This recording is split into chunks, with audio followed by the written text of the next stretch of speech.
लेकिन अब उस जाट लैंड का जिक्र राजेंद्र बेहद जरूरी हो जाता है जिस पर मिल करके ताल ठोकी गई थी और हमने देखा था कि किस तरीके से जाट किसके साथ और जाट के ठाठ किसके साथ बड़ा सवाल उठा था। बिल्कुल बिल्कुल। और इसको जानने के लिए हम रुक करेंगे बलराम पांडे का जो इस वक्त हमारे साथ जुड़े हुए हैं। और उससे पहले जरा आंकड़े, क्योंकि उन पूरे क्षेत्र को कवर करके देख लेते हैं कि वहां पर क्या रिजल्ट आया, कंपैरिजन क्या कहती है। शामली से शुरुआत कर रहे हैं राजेंद्र। बिल्कुल, लेकिन शामली में तो समाजवादी पार्टी ने धुआंधार प्रदर्शन किया। देखिए आप, वहां की 3 सीटें और तीनों समाजवादी पार्टी ने जीत ली। शामली यकीनन समाजवादी पार्टी गठबंधन के पास गया है, चाहे वो कैराना हो, शामली हो या थाना भवन। और थाना भवन से जो चुनाव हारने वाले व्यक्ति थे बीजेपी की तरफ से, वो गन्ना मंत्री सुरेश राणा। ये बड़ी बात है, ये आपने बड़ी बात कही है और ये सब नोटिस कर रहे हैं। नोटिस करने लायक तो मेरठ भी है राजेंद्र, क्योंकि देखिए ना, किठौर हो गया, मेरठ कैंट हो गई, सरधना हो गई, हस्तिनापुर सीट हो गई, मेरठ दक्षिण और सिवाल खास। तो यहाँ सिवाल खास, मेरठ और सरधना सीट का जिक्र करना भी बहुत जरूरी हो जाता है राजेंद्र, जहां पर इस वक्त सपा के अतुल प्रधान काबिज हैं। ये शायद एक्सपेक्टेड ना रहा हो बीजेपी के लिए।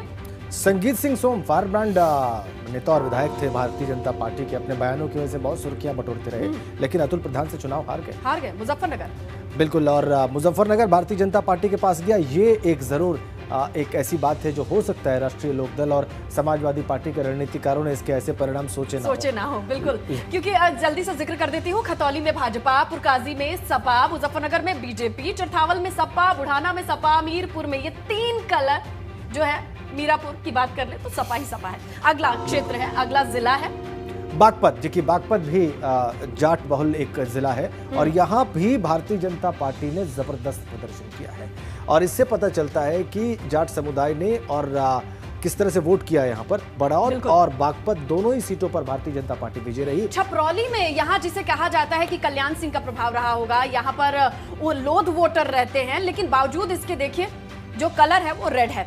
अब ये तो समझना बेहद जरूरी होगा जब हम ग्राउंड पर चलेंगे राजेंद्र। सनुज हमारे सहयोगी मौजूद है, क्योंकि उन्होंने इनिशियल फेज से अब तक विजय तिलक के बहुत करीब तक इन बदलावों को, इन पैटर्न को नोटिस किया। वो कितने सही है सनुज से जानूंगे। सनुज, आपसे जुड़ते हैं और जानने की कोशिश करते हैं, क्या भाजपा के लिए ये जाट लैंड इतना सक्सेसफुल था? क्योंकि आंकड़े तो कुछ और भी कहते हैं। देखिए, जिस तरीके से गठबंधन किया गया था कि समाजवादी पार्टी और राष्ट्रीय लोकदल ने गठबंधन किया और उसके बाद जिस तरह की हवा चलाने की कोशिश की गई कि पूरी तरीके से ऐसी हवा चलेगी कि बीजेपी का विजय रथ रुक जाएगा, पूरा उसका सुपड़ा साफ हो जाएगा, ऐसा कहीं नजर नहीं आया। जो गठबंधन था, अगर पश्चिम उत्तर प्रदेश की बात करें तो 3 जिलों तक ये गठबंधन सिमट कर रह गया। मेरठ में 4 सीटें जीती हैं। शामली की बात करें तो शामली में 3 सीटों पर गन्ना मंत्री सुरेश राणा चुनाव हार गए। 3 सीटों पर शामली में समाजवादी पार्टी गठबंधन चुनाव जीता है। नाहिद हसन जेल चले गए थे, लेकिन उनकी बहन इकरा ने जिस तरीके से चुनाव प्रचार किया, वो अमेरिका से लौट के आई और उसके बाद प्रचार करा, अपने भाई को चुनाव जिताया। शामली से प्रसन्न चौधरी जीते और सुरेश राणा के सामने अशरफ अली को चुनाव लड़ाया था, वो भी वहां से चुनाव जीत गए। मुजफ्फरनगर में 6 सीटें 2007 में बीजेपी के पास थी, 4 सीटें इस बार गठबंधन ने जीत ली और 2 सीटों पर सिर्फ बीजेपी सिमट कर रह गई। लेकिन इन 3 जिलों के बाद की बात हम बागपत की करें, जहां से जयंत चौधरी आते हैं, उनका गढ़ कहा जाता है, जाटों का सबसे मजबूत गढ़ बागपत को कहा जाता है। छपरौली विधानसभा सीट का इतिहास है, जिसको टिकट दिया वही चुनाव जीतता है और इस बार भी ऐसा रहा।